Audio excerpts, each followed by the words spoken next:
Hello, everyone, and welcome to Movie Goodness, where we examine life through cinema here on the KB Radio Network. I am your host, Kevin Reed, and welcome everyone to the ultimate Superman edition of Movie Goodness. And this will be broken down into a three-parter because we're going through the entire history of Superman. We're gonna explore the comics, his appearances on television, and his appearances on the big screen. So instead of trying to cram it all up into one episode, I'm going to split it into three. We're going to do a three-parter. Part one, Superman in comics. Part two, Superman in television. And part three, Superman on film. So this is part one. We are going to explore the genesis, the origins of this superhero comic book character, which is arguably the greatest superhero of all time. I make it no secret that Batman is my favorite superhero, but I got to give respect where respect is due and call it like it is. Superman is the greatest superhero on God's green earth. There's no other superhero, whether it's DC, Marvel, Image, all the other independent comic book characters. There's no other comic book character that can mount up to Superman. Are there more powerful characters? I would say so. There are a couple that could rival Superman power-wise, but in the totality, Superman is the greatest. I mean, he's a Boy Scout. He's the ultimate Boy Scout, and thank God for it, because with his power set, if he was slightly a villain, I'm not even gonna say slightly a villain, just make him an anti-hero, give him the mentality of Batman, we'll have a problem. We will have a serious problem. Superman has to have the personality that he has with those abilities, or he would take over the world virtually, because nobody can stop him. Superman is the ultimate problem solver, Yes, he does have Achilles heel, heels. He do have quote unquote kryptonite, to hold him back. But aside from those few things, and there's only a few, magic, kryptonite, not very much. But that's beside the point. And in case you're wondering, and you've been living under a rock, or you live on Krypton itself, you would know the reason we are exploring the world of Superman in this ultimate Superman edition. We are about to embark on a brand new film, a brand new adaptation of this character brought to us by James Gunn and DC Films and Warner Brother Pictures, with Superman this time being played by David Cornsweet. It looks good. I mean, going by the promotional material, I haven't seen it yet, but it looks amazing, and I've talked to a few people and they're kind of skeptical, and I understand. I understand. It doesn't have the big excitement level that I had for it when that first teaser trailer was released, but I'm still excited. The reason why my excitement level kind of dipped, and I do have some worries about the film, it looks like it's a lot being thrown into this movie that doesn't involve Superman. It looks like we have a lot of characters in the DC universe that will be in this film, and my fear is it's going to be just a springboard movie for the rest of the DC film slate. Now, don't get me wrong, I know this is the first film that's a part of this new universe that we're getting in DC, amply called the DCU. It it just seems like too much in the first film, and that was my problem with Avengers: Age of Ultron. A decent movie, but it was a springboard movie for the next phase in the Marvel Cinematic Universe. And I couldn't really get into it because all it was is setup for everything going forward. And I know this is the first film, and so it's supposed to be a setup, but we need to solidify the anchor. And if Superman is the anchor, we really need to get behind this character. Now, everything that I've seen in the trailers and the interviews that you read from the cast and James Gunn, it seems like they got it together, but it remains to be seen. Plus, it's James Gunn. You can say what you want about James Gunn. Any man that can make me feel emotion for a talking tree and a talking raccoon has my undivided attention. So I'm going to put my faith into him that he's going to knock this out the park. But before we get into all of that, let's get into the comics where we were first introduced to this character and go through the history and touch in on some of his greatest moments in comics that I remember reading. Now, if it's not on my list, it's because either I forgot or I didn't read it in the comics. And I know a lot of people probably have their favorite moments in comics that involve Superman. And if you do, of course, leave your comments and wherever you are listening to this show and let me know what is your favorite moment in comic book lore involving Superman. And so let's go through the history. Superman is a comic book series featuring the DC comic superhero as the protagonist. Superman began as one of several anthology features in the national periodic publication Comic Book Action Comics #1 in June of 1938. The comic proved so popular that national periodic publications launched Superman into his own self-titled comic book, the first of any superhero, premiering with the cover date summer 1939. Between 1986 and 2006, it was retitled The Adventures of Superman, while a new series used the title Superman. In May of 2006, it was returned to its original title and numbering. The title was canceled with issue number 714 in 2011 and was relaunched with issue number 1 the following month, which ended its run in 2016. The fourth series was released in June of 2016 and ended in April of 2018, while the fifth series was launched in July of 2018 and ended in June of 2021. The series was replaced by Superman, Son of Kal-El in July of 2021, featuring adventures of Superman's son, John Kent. The sixth Superman series, it was released in February of 2023. Now let's swing back to the beginning here. Who were the creators of Superman? Well, that'll be Jerry Siegel and Joe Shuster. These were two Jewish immigrants who lived in Cleveland, Ohio in 1938 when they created this god of a human being. Or is he a human being? He's an alien, actually. And they came up with this premise, this character. And the first appearance was in 1938's Action Comics #1 with that iconic cover with Superman lifting the car, have the car over his head.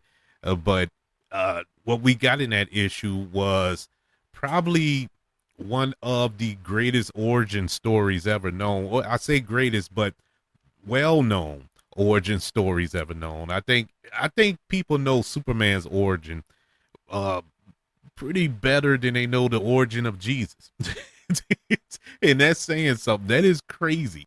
Superman was born Kal-El on this fictional planet of Krypton. As a baby, his parents, Jor-El and Laura, they sent him to Earth in a small spaceship shortly before Krypton had just terraformed themselves to death and destroyed the entire planet. His ship landed in countryside near the fictional town of Smallville, Kansas, and he's found and adopted by these two farmers, Martha and Jonathan Kent, and they named him Clark Kent. Clark began developing superhuman abilities such as incredible strength and impenetrable skin, and his adopted parents advised him to use his powers to benefit humanity. And he decided to fight crime as a vigilante. So to protect his personal life, he changed into this colorful costume and used the alias Superman in order to fight crime. So Clark, he resides in Metropolis, which is another fictional city, which, you know, a friend of mine, when we were younger, we always debated, these fictional cities that were in mainly DC, because Marvel pretty much uses actual cities, but DC has these fictional cities, Metropolis, Gotham, and so on, Star City, and all this here. Uh, what is modeled after these cities? What is Metropolis modeled after? New York? You would say New York, and you would probably say Gotham is more Chicago, if anything. That's the way I looked at it. But a friend of mine, he was like, well, Metropolis could be Cleveland, Ohio. And I never thought of it. And, we Googled it. That's how it wasn't that far back ago. But we Googled it and looked around Cleveland. And ironically, just a little side note, parts of this new Superman movie was filmed in Cleveland, which kind of proved his point, his theory. But that's neither here nor there. But he said it was Cleveland because the creators of Superman were from Cleveland. And they have a building there, I think it's the Hall of Records or something like that, which is the model for the Hall of Justice. The same building. It looks like the Halls of Justice that the Justice League are based in. And so all that stuff made sense, but I always like to picture Metropolis as New York because it's the big city.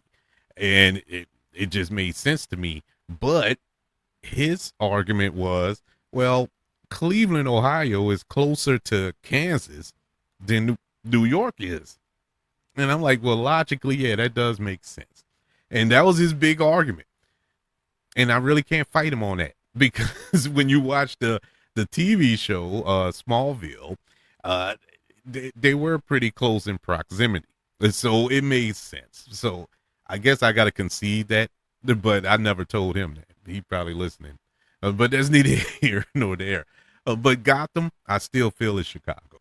But anywho's, while he's in Metropolis, he works as a journalist at the Daily Planet, a fictional newspaper or a media outlet now, because I don't think it's a newspaper outlet. But at that location, at that place of work, Clark, he found the love interest in a fellow journalist, Lois Lane, his best friend, who is a photographer there at the Daily Planet, Jimmy Olsen. The editor-in-chief there is Perry White, among others there at the Daily Planet. And just a long list of arch enemies and foes he had to face throughout his time in the comics that we're going to touch in on in a little while. But I want to go through some of the influences that Siegel and Shutter used as kind of a template for this character. They didn't just come up with this character's attributes and power sets and stuff on their own. And like everybody, like every great artists or whatever. It's not plagiarism. It's just inspirations for this character. But they read a lot of pulp science fiction and adventure novels in magazines back then, and many stories feature characters with fictional abilities such as telepathic abilities, superhuman strength, and clairvoyance and stuff like that. And so, one character in particular, believe it or not, was John Carter of Mars, which was a novel from Edgar Rice Burroughs, and we saw that movie a few years back, John Carter of Mars, that Disney put out that didn't do too good. I actually didn't mind that movie, but a lot of the science fiction stuff that we've received over the past, I would say 50 years, maybe even longer than that, was inspired by that novel. Star Wars.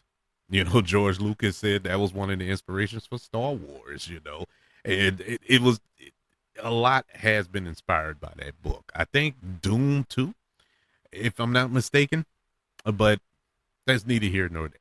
Anyway, John Carter was a human who was transported to Mars, where the low gravity makes him stronger than the natives and allows him to leap in great distances, if you ever saw the movie.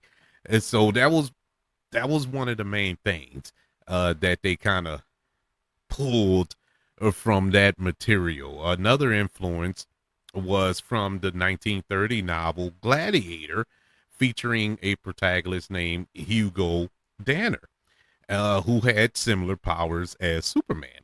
And so Superman's stance and this attitude that he has was influenced by characters in adventure films around that era, such as the Mark of Zorro and Robin Hood. And the name of Metropolis was taken from the 1927 film of the same name, Metropolis. And so another influence, believe it or not, was Popeye. Yes, the cartoon. That was also an influence for Superman. Clark Kent's harmless facade and dual personality was inspired by protagonists such as Zorro, who, when he's not behind the mask, he's Don Diego de la Vega. And I've never really picked up on that. I always looked at Zorro as an inspiration for Batman, but I could see him being an inspiration for Superman as well. Siegel thought that it would make for interesting dramatic context and good humor by giving a character a secret identity. Another inspiration was slapstick comedian Harold Lloyd, believe it or not. Harold Lloyd's character was a mild-mannered man who find himself abused by bullies, but later in the story slaps and fights back furiously. And so, once again, big inspiration for Superman. Clark Kent is a journalist because Siegel often imagined himself becoming one after leaving school. He that was his dream job. The love triangle between Lois Lane, Clark, and Superman was inspired by Siegel's own awkwardness with girls. The word Superman was not an uncommon name back in the 20s and 30s. That was normally a word or a term used to describe men with great ability, most often athletes or politicians. They were called Supermen. Here's a fact about Superman that a lot of people don't know. When I was younger, we would be in a group of friends. We would talk about, what super power would you want out of all the superheroes? Which one would you want? I don't remember what I said because there's too many to choose from. Me in particular, give me any of them at this point. I'll take it. But I remember a close friend of mine, he had said he wanted to fly like Superman, and I know a lot of people would pick that. And I remember this conversation like it was yesterday, even though I know it was about 40 years ago almost. But I told him, I was like, well, they just, Superman always he didn't fly. They changed that. When Superman first started off, he didn't fly. He just leaped a great distance. You know, he would leap, I think, a quarter of a mile. He's able to leap, just jump.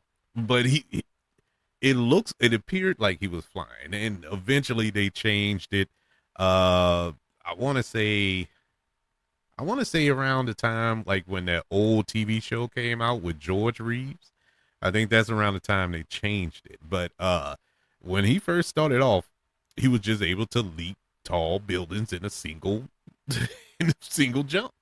But regardless, he chose to fly. But that was his pick. I wish I could remember what mine was, but it's not important for this show.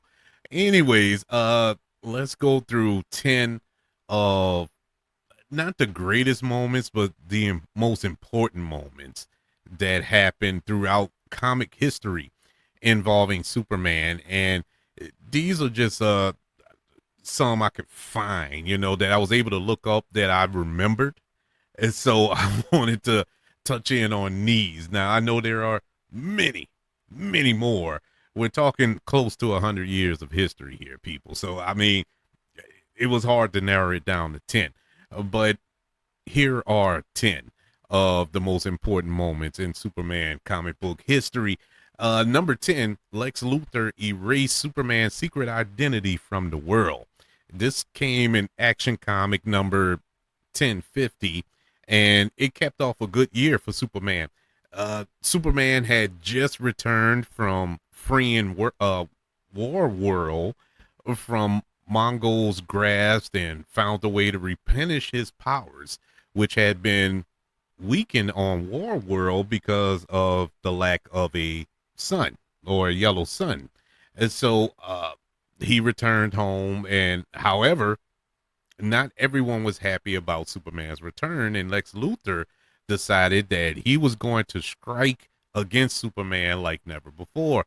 In the story, Lex Luthor used Manchester Black to erase Superman's identity from the entire world, and planting a telepathic compression that killed everybody he tells about his secret identity. Luckily, it doesn't affect his family, who were under the protection of Kryptonian technology and the Justice League as well, because they had, trained themselves to defend against telepathic attacks. So it didn't affect them. And Superman goes after Lex Luthor in their best fight in comics. I mean, they went at it. It was a huge moment in recent Superman history, and it sent Superman comic books to a whole different level.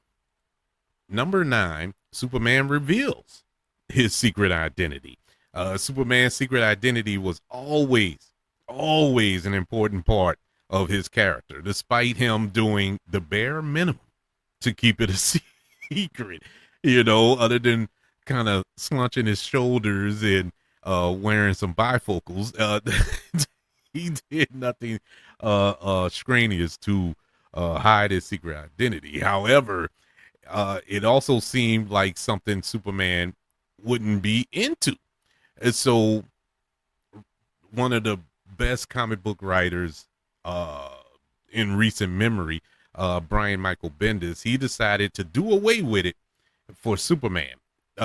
In Superman, The Truth Revealed, Superman decides that since his life had been about fighting for truth, it was the first part of his mission statement, his motto.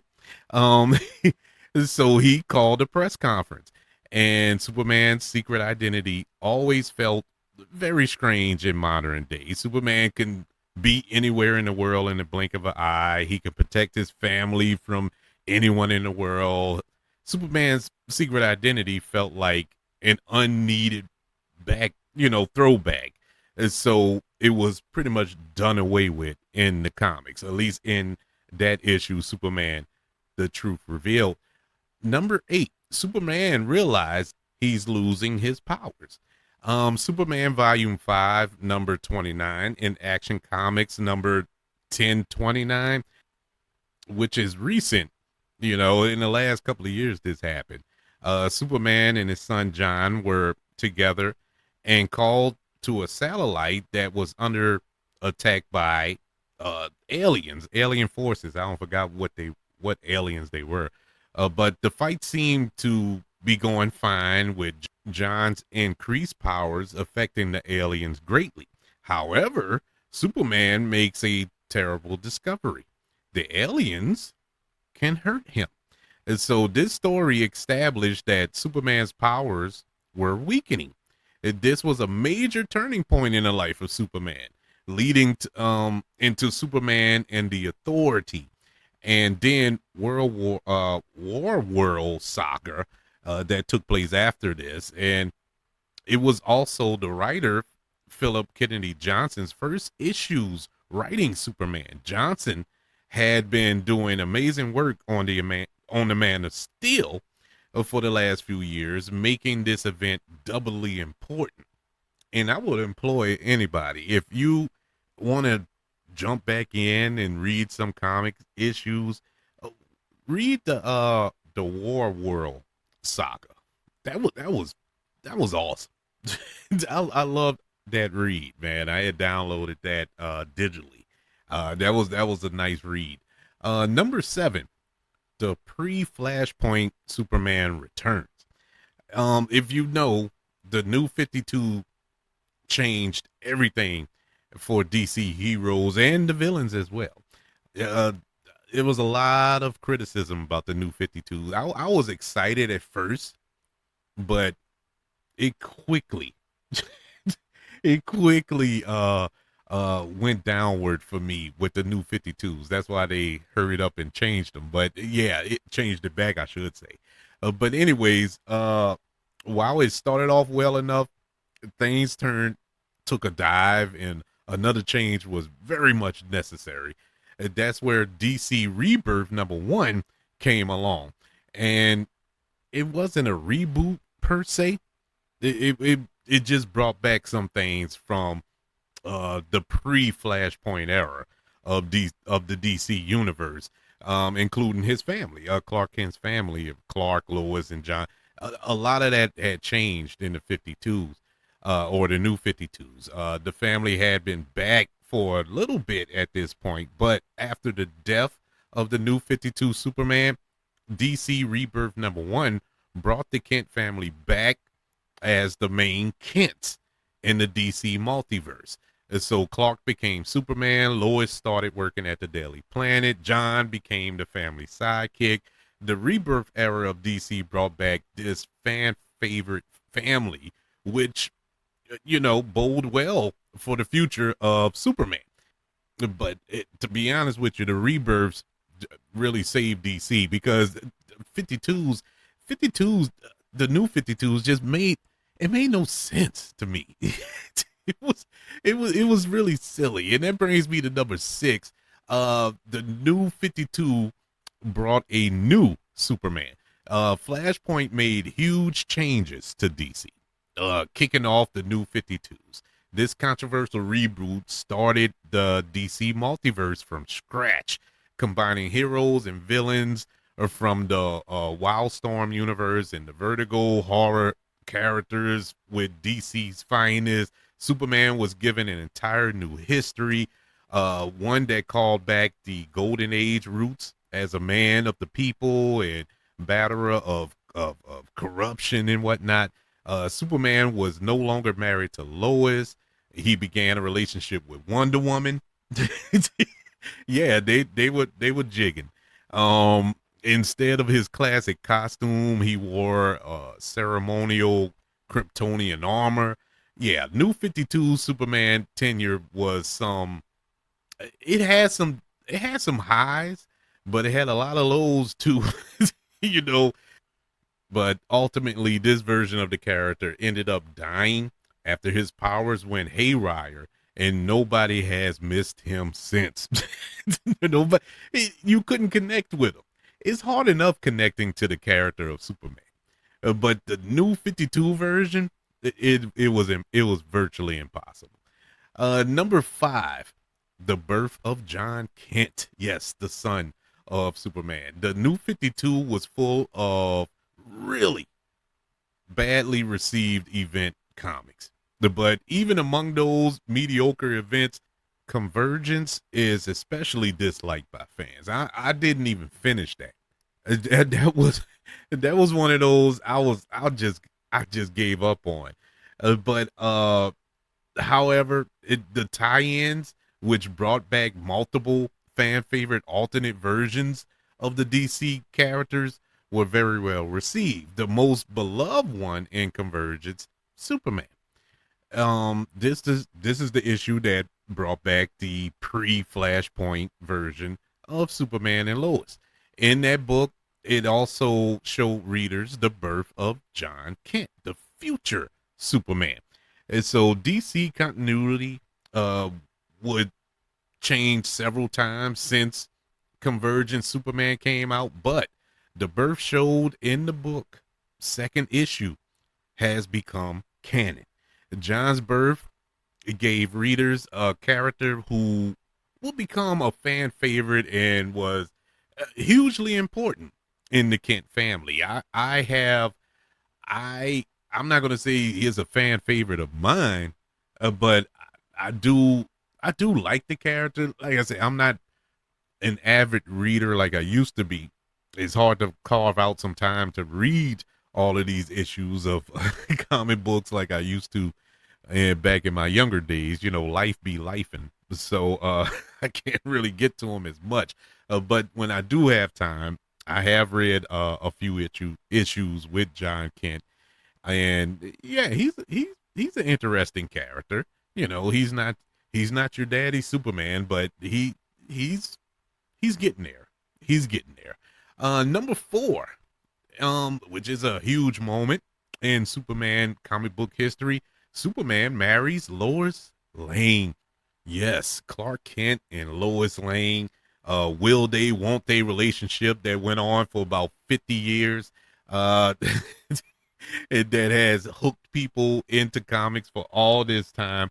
They DC finally decided to pull the trigger on their marriage. I think this was in '96 when this took place, and in the issue Superman the Wedding album, Superman and Lois' wedding has become a defining trait in both of their lives. They are more than just husband and wife. They are actually a team. There have been some amazing Superman and Lois Lane stories since then. In fact, since the pre Flashpoint Kent family return, Lois has played a bigger role than ever in Superman's life. Their marriage and relationship is a fan favorite and stands tall amongst the most beloved marriages in comic book history. Coming in at number 3 is the Infinite Crisis. Infinite Crisis begins with the Justice League breaking up or being broken. The Trinity fighting amongst each other, the villains on the rise, the return of Earth 2, Superman and Lois, Superboy Prime, and Alexander Luthor. And it was crazy in that issue. By the end of it, Prime and Luthor were revealed as villains trying to remake the multiverse, and Earth 2, Superman and Lois were dead. The story killed off the Golden Age Superman and Lois Lane, which is a huge event in Superman history. However, the aftermath of the story had a huge effect on Superman. Alexander Luthor's tinkering with the multiverse brought back many of the pre-crisis aspects of Superman's history, like his time as Superboy in Smallville and his relationship with the Legion of superheroes. It was a Infinite Crisis was a big deal. It was Marvel does some good event comic issues, but when DC do it, DC do it. When they actually put it together right. Speaking of which, at number 2, Crisis on Infinite Earths. This was probably uh the tour de force for DC. This was the greatest of all of their events, at least my humble opinion.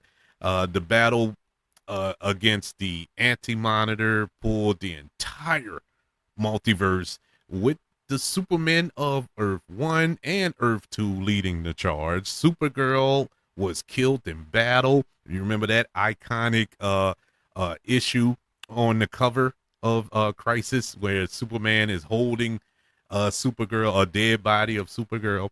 Uh, a big loss. It was a big loss for Superman. Earth 2 Superman and Superboy Prime fought the last battle against the Anti-Monitor with not Super, but Earth 2 Superman landing the final blow against the Anti-Monitor. Alexander Luthor rescued Earth 2 Superman and Superboy Prime, bringing them to a paradise dimension with Lois Lane. Yeah, Crisis on Infinite Earth changed the DC multiverse into the DC universe. Superman was completely changed by it. Krypton became a cold place. Superman was technically born on Earth. There was never a Superboy in Smallville, and for years, Superman was the only Kryptonian. And so Crisis completely changed Superman for years to come, until that was changed by another huge event, huge event that took place in DC. But number one is pretty much a no-brainer. I think everybody and their mama knew that this was number one. This event, when it happened, I remember a news report. It was on the news that actual real world reporters took time out the news. Yes, there was murders going on in the streets. There were all type of stuff going on that you could have been reporting on, but they took time to report on the death of Superman. This was all the channels. This comic book event literally got me back to comics. This is what got me back to reading comic books. At a time in my life when my focus had shifted to girls, and I, I had to sacrifice comic books for the attention of females in my teenage years. But when this came along, I had to kind of split time because this was a huge thing. The death of Superman. It was the biggest Superman event of the 90s. I mean, you can argue of all time, but I'm just going to relegate it to the 90s. The story of Superman's battle against Doomsday crossed through every Superman book and Justice League America issue. You had to read them all. You had to. It wasn't just one issue. It wasn't just two or three. It affected the entire DC comic because at this point they were heading towards bankruptcy. They were about to close up shop. This is why they did this. They were going to kill off Superman. And they were going to make news. They were going to shock the world, and it worked. And it worked. They got everybody back to reading comic books. The backstory of the death of Superman was actually even more interesting than the story itself. The death of Superman isn't exactly a complicated story, but it did what it needed to do. It was just a massive slugfest. It was no, there was, this drew out for so long.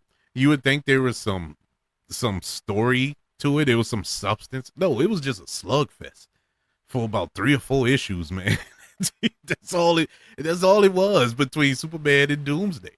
Many fans had problems with the story because it didn't feel very Superman. But for other fans like myself, it was a watershed moment. It was a pivotal moment in comics. No one thought they'll see Superman actually die. And this story actually delivered that. It was amazing. It was awesome. As a bonus or honorable mention, I guess, since they are linked together. I guess 1A and 1B, you can say, along with the death of Superman, will be the reign of Supermen. And that was what took place after that issue when we got the return of Superman. But it was a fake out, not a fake out, but it was a mystery. Which one of these are Superman? This is where we got Steel, you had Superboy, you had the Eradicator, uh something else I can't remember, but all of these issues came out, and who was going to be the replacement or the new Superman. And all we got back was the resurrected Superman. And the way they wrote it off, it wasn't quote unquote him dying. He didn't really die. They punched themselves into a coma, both of them, Doomsday and Superman. The final blows put them in a coma or close to death or whatever the case may be. But anyways, those were some of the most important moments in Superman history that I can come up with, or should I just say my 10 favorite moments? Because everybody, it's all subjective. And I'm pretty sure everybody's screaming at their phone or tablet or whatever, wherever you listening to this on, like, oh, you left off issue 40 or issue 79 or whatever. Look, I'm sorry. I'm just going by what I remember and what I felt were important moments. And that's not to say that the other ones were unimportant. I just gravitate to these moments more. But anywho's, let's run through real quick as we approach the end of part one of this epic Superman edition of movie goodness. Let's go through Superman's abilities and his weaknesses. Going back to Action Comics issue 1 from 1938, Superman has superhuman strength. We all know that. The cover of that issue shows him effortlessly holding a car over his head. Another classic feat of strength on Superman's part was breaking steel chains. In some stories, he's strong enough to shift the orbit of planets. And he can crush coal into diamond in the bare of in the with his bare hands. I think we saw that on screen. I think, what's that, Superman 3 he did that in? It was either Superman 2 or Superman 3. I can't remember which one, but I remember him doing that on screen. Of course, he has a highly durable body. We know that bullets bounce off him harmlessly. In some stories, such as another great issue that I left off the list, Kingdom Come, not even a nuclear bomb can harm him. Because they dropped that on him in that issue, in that graphic novel. Kingdom Come is phenomenal. In early stories, Superman's costume is made out of this exotic material that is virtually as tough as he is. That's why you never see any bullet holes or tears or nothing like that. But in some stories, Martha Kent is the one who makes the costume for him. So I don't know, but it is said to be made out of the material that he was wrapped in, the swaddling clothes, I guess, that he was wrapped in that manger that was his spaceship. In, like I mentioned before, in Action Comics #1, Superman could not fly. He traveled by running and leaping. That's how he got around, which he could do with I guess you could say, a prestigious degree thanks to his strength. Superman gained the ability to fly in the second episode of the radio serial in 1940. And so Superman can fly faster than sound. And in some stories, he can even fly faster than the sound of light can travel to distant galaxies. Yeah. So basically, the blink of an eye. He can get to here to Pluto in a blink of an eye. Superman can project X-ray vision with his eyes, which allows him to see through objects. He can. He first used this ability in comics or Action Comics number 11. Certain materials such as lead can block his X-ray vision. Superman can project beams of heat from his eyes. We all know it as heat vision, um, which can is hot enough to melt steel.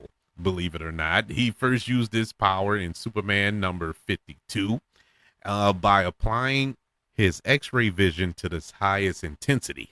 That's how he projects the heat vision. Um, Superman can hear sounds that are too faint for a human being to hear, and I'm talking at frequencies outside of human hearing range. This ability was introduced in Action Comics number 11. Since Action Comic number 20, Superman possesses superhuman breath, which enables him to inhale or blow huge amounts of air, as well as holding his breath indefinitely to remain underwater or even in space without adverse effects. He has a significant focus on his breath's intensity to the point of freezing targets by blowing on them. The freeze breath was first demonstrated in Superman number 129. Moving on to his weaknesses, we all know the most common one, and that is green kryptonite. This radiation nullifies Superman's powers and incapacitates him with pain and nausea. Prolonging exposure will actually kill him. Although green kryptonite is the most common seen form, writers have introduced other forms over the years, such as red, gold, blue, white, and black kryptonite, each with their own particular effects. Gold kryptonite, for instance, nullifies Superman's powers, but otherwise does not harm him. Kryptonite first appeared in the 1943 radio serial. It first appeared in comics in Superman number 61. Superman is also vulnerable to magic. Enchanted weapons and magical spells affect Superman as easily as they would a normal human. This weakness was established in Superman number 171. Like all Kryptonians, Kal-El is also highly susceptible to telekinesis or illusion casting, mind control, etc. This was shown in Wonder Woman Volume 2, number 219. A powerful enough psychic can affect either the psyche or the biology of Superman to endure strokes or mangle his internal organs, as well as disrupt his mind and perceptions of the world. Something a young power amped gene bomb meta showcased in Superman number 48. Here are a few of Superman's, I guess you could say, greatest foes. We all know Lex Luthor. That's the easy one there, but you also have Bizarro, who is a clone of Superman, basically, or a flawed clone of Superman, or I think he's actually a clone of Superboy. I don't know. It depends on what issue you read. But Bizarro, you had Bloodsport, and we saw Bloodsport in this Suicide Squad, who was played by Idris Elba, and he's a villain of Superman. He actually shot Superman with a kryptonite bullet, and he actually carries around kryptonite bullets, and just in case Superman comes around. You have Brainiac, Cyborg, Superman, Darkseid, Doomsday, Eradicator, General Zod, of course, Lobo, who we will see in Supergirl. And somebody said he might pop up in this new Superman movie. In case you don't know, Jason Momoa will be playing Lobo in the DC universe. So That should be interesting. You have Manchester Black. You have Metallo. Um, who else? Parasite. The toy maker. Who else? Oh, Toy Man, not Toy Maker. Ultraman. I think he's in the movie as well. Yeah, he has a nice rogues gallery. It isn't Batman level, but it is a nice rogues gallery nonetheless. But that should wrap us up for the end of part one. Superman in comics. Like I said, one of the greatest characters in comic book history. Haven't quite captured it on a big screen perfectly yet. Yes, I know Christopher Reeves. I know.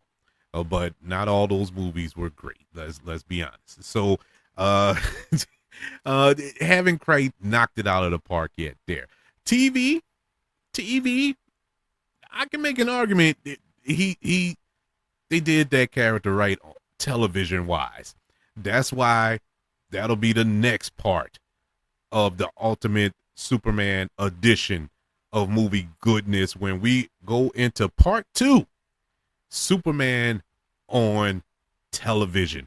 And so if you want to comment on part one, don't forget you can email the show kbradiopodcast@gmail.com. You can also comment on all social media feeds. Just look for the KB Radio Network. Speaking of the KB Radio Network, subscribe to the KB Radio Network channel on YouTube and like this video as well. Don't forget about the 5 stars, the reviews, and sharing this show if you're listening on Apple Podcasts, Spotify, iHeartRadio, wherever you are currently listening to movie goodness here on the KB Radio Network. Everybody, thank you for joining me for part one of the Ultimate Superman edition as we dove into Superman in comics. I'll meet you at part two, Superman in television.